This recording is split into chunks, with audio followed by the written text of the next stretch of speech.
let's talk about a feeling. A feeling I bet is super familiar to a lot of you. It's that sense of mental overload, the one that feels totally inescapable in our world today. And it all kind of starts with this one story. Now, this quote, it isn't from someone who's just struggling to get by. Nope, this is from a massively successful Silicon Valley CEO. And he realized his biggest challenge wasn't some competitor or a new piece of tech, it was his own mind. He was trapped by this internal operating system that was always running, with just no off switch. And he's not alone in feeling this way, right? It's like the big paradox of our time. We've got apps for productivity, apps for mindfulness, apps for literally everything, and yet we feel more boxed in than ever. So what if the answer isn't just another tool? What if it's a completely different way of thinking? That's exactly what we're going to dig into. I want you to think about it like there are two different operating systems for your brain. We've got the Western approach, which most of us are running on by default, and we're going to contrast that with an Eastern approach to see what we can learn, especially as we're heading into a wild year like 2025. Okay, so let's start where we spend a ton of our time, our work. The way we chase success in our professional lives is where you can see a really dramatic split between these two mindsets. And it really boils down to one thing. Are you using force or are you finding your flow? So the first huge difference is right here. Are you trying to control every single outcome, to force things to happen, or are you learning how to move with the current? On one side, you have that powerful urge to take control, to just plan harder, work longer, and optimize every little thing. That's the classic Western playbook, right? Success is a direct result of how much control you can exert. But the Eastern perspective offers this totally different path. Success from flow. The idea is that you become like water. You adapt, you bend, and over time, you actually shape the rock, not with brute strength, but with relentless, adaptable persistence. And look, this is why this matters so much right now. As we get into 2025, a world that's going to be defined by AI and just constant, dizzying change, a rigid plan is, well, it's brittle. It's actually designed to break. The ability to flow, though, that might just be the most valuable superpower you can possibly have. This same idea also changes how we see ourselves as part of a team. Is success all about being the standout individual, the one person who shines brighter than everyone else? That's the whole Western ideal of the lone genius, the star player. But the Eastern mindset, it puts its chips on harmony. It says the real power, the real win, happens when we move together. It's not about one person's victory. It's about the whole group finding its collective rhythm.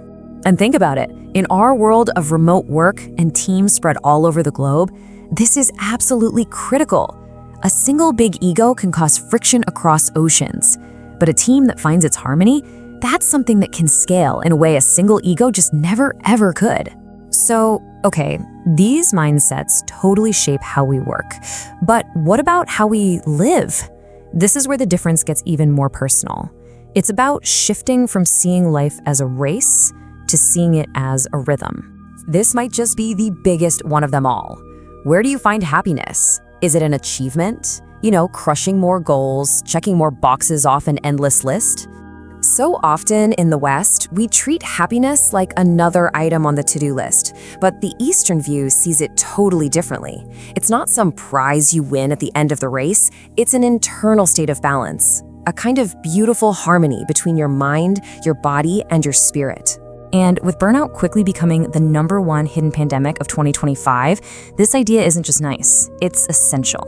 Maybe chasing balance isn't lazy. Maybe it's the ultimate productivity hack for a long, sustainable, and happy life. All right, this next idea is a little more philosophical, but trust me, it has huge world implications. It's about our relationship with time itself. Do you see it as a straight line, this finite resource that's always running out, where time is money and the clock is a tyrant? That's a very common Western view, but many Eastern philosophies see time as a cycle. Think about it like the seasons. What ends simply returns in a new form. Winter isn't some final tragic end, it's just a necessary quiet phase before spring comes roaring back.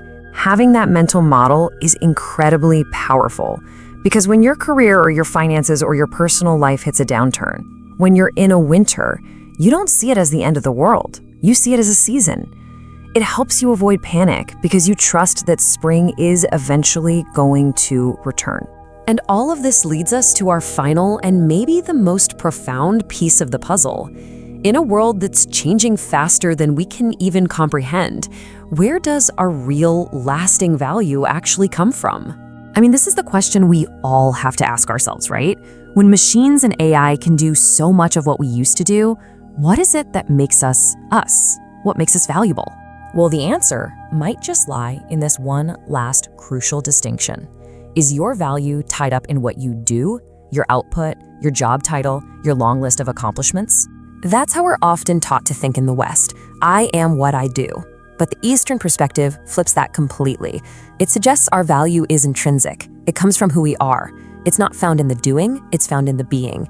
It's our awareness, our empathy, our consciousness, our very humanity. And honestly, this is the most important takeaway of all. An AI will eventually write better code than us, analyze more data, and design more efficient systems. It will do almost everything better. But it can't be human. It cannot feel, it cannot connect, it cannot love, it cannot understand in the way that we do. And that is our permanent edge. So to wrap this all up, let's go back to that CEO at the beginning. The real question for all of us as we head into 2025 and beyond is pretty simple.